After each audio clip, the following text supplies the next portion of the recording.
So, hi guys! Naabot na ang akong gi-order ng marriage certificate sa PSA. Wala na lang ko yung ato silang office kay grabe ang pila. So, mo ni siya guys, wako ga-expect na maabot siya dayon mga 1 week ra gyud, naabot na siya guys. Itong tan-awon ha. I-open ako.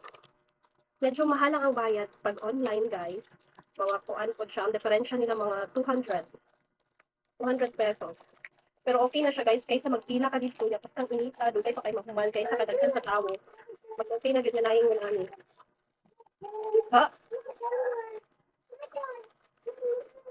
Wait ba? Okay ni Tito to. Okay ni Tito.